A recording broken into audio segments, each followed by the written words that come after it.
right, now in commemoration of the Mental Health Month, I have with me Dr.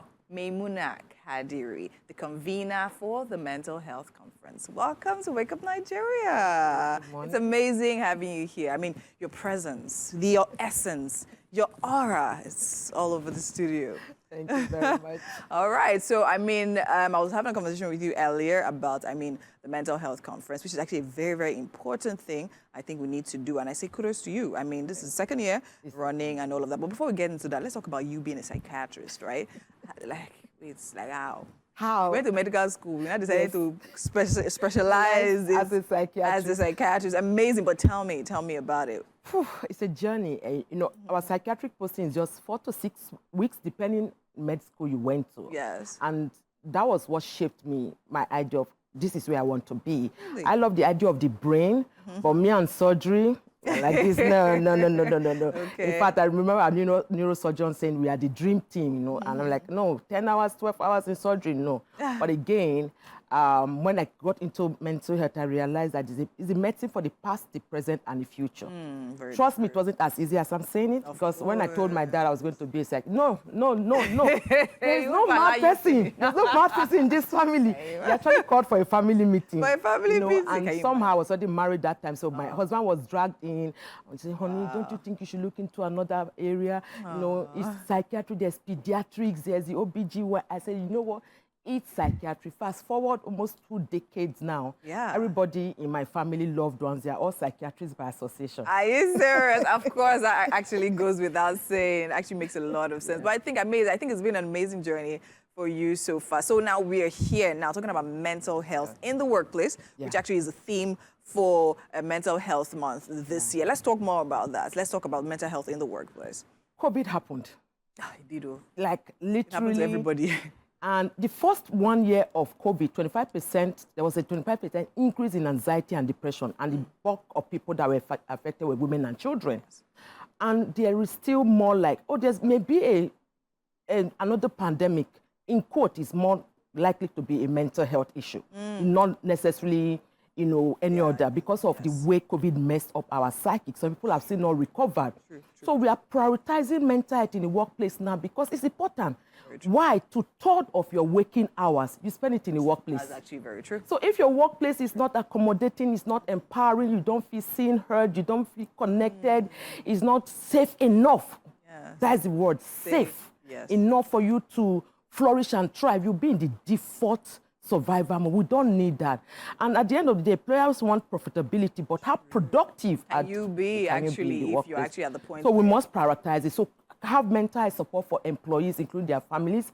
And there's actually a service for that, Employees Assistance Program, whereby you create a safe space for your employees to communicate with trained therapists, that is confidential, it's not apostolic, and of course, very, very not judgmental. So it's key. So any employer of labor out there, get out there and look for people to deliver employee assistance program. We currently have almost 30 companies within our organization, and we are managing almost 3 million Nigerians and their families. Actually, very true and very important. I mean, it's gone are the days where you actually look at mental health as something that should be stigmatized. Exactly. You understand? A lot of, there's a quote that my sister says a lot. She said, many are mad, few are roaming. Do you understand? You're right. Now, speaking about, the awareness for mental health. There was a video that actually dropped a while ago about a young lady who actually did an interview with her mom. You understand? Showing her mom. And of course, we had one of the ministers come and frown upon it and said, okay, fine, no, that, this is not right and everything. There are different angles to it. There were different responses, you understand, to it. Now, when you saw that video, I want you to give me your thoughts about the video itself, the girl interviewed her mom, the mental health, all of that, and then the reaction that was garnered. There were a lot of reactions, and even us as professionals, we won't discuss it, behind the scene that this is it. But there is a power of social media these days.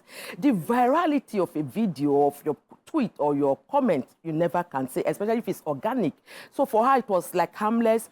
My mom needs help. I can't deal with this anymore. Please, Nigerians, come to our rescue. And we see that on social media every day. And it went viral. And of course, it then, galvanized. I actually, on one platform, is very big on Instagram. in fact, various social media, when they showed, people tagged me, and I sent a DM, please, if she's found, we are willing to support. Even though she's not in Lagos, I have colleagues all over the country. I can reach out to colleagues to support her. She's vulnerable, we understand that, but the truth is that she's already in a state of being helpless. She needed help. We're talking about a teenager. That girl is already at risk of having a mental illness in the future. Yeah. So for me, that was what I was really like, God, if only this girl could get family and social support. Let's not forget, we are Nigerians. We are always preaching, community support and all that, but there's hardship.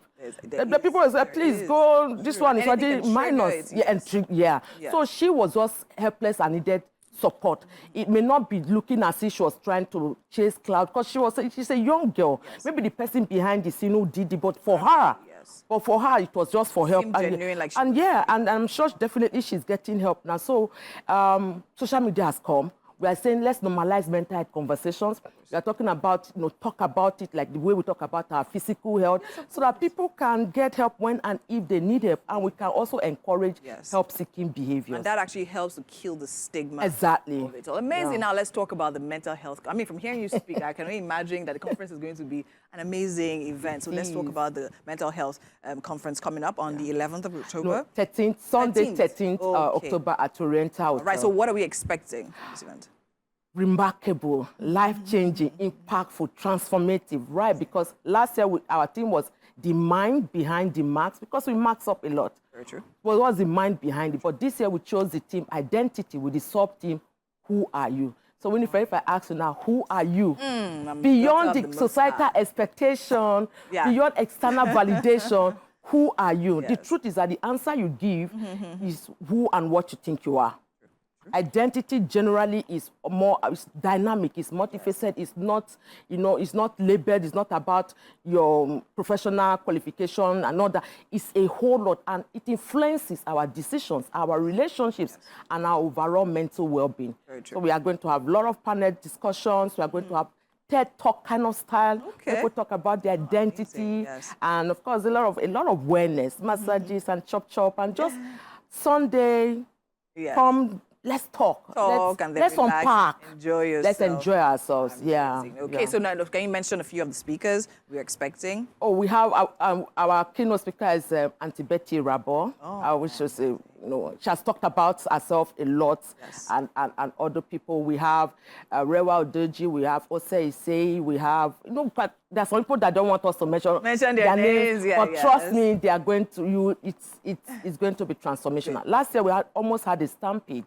because it was the week after the governorship election. Oh wow! And it's at Oriental, near the most volatile place. So we're retaining the same venue this year. The same venue. Amazing. So what is it to get in? Is there? It's free attendance. So we are galvanizing for support. Nigerians support us, just support us in just making sure people come around and support us in sponsorship, support us in creating the awareness. Let us just understand that mental health is as important as our physical health, if not even more important.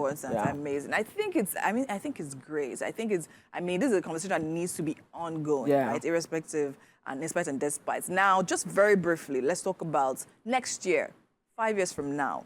Where do you see this going to? How big do you see this? It will not just only be in Lagos. It's going to be multi-state, and it's going to be African and global. Amazing. Because this year is already hybrid, so we are going to have people logging from different parts of the world. So we are live streaming. And then, of course, more collaborations and partnership with people in the mental health ecosystem and other people in the wellness space. So it's not just about me now, it's just me betting that idea. Of course, running with it, I want to run with others. Like the African proverb says, if you want to run fast, go alone. But if you want to go far, go with others. I really want to go with others to make this like a norm. Let's speak about it, because our teenagers are very pertinent to our holistic well-being. And that's why we have the identity thing. Really form our identity. And if we don't form it well, there's identity crisis and role confusion. So it's important where we drive it down to our homes, our parents, guardians, teachers. Everybody is just, comfortable with it. We say children don't get depressed.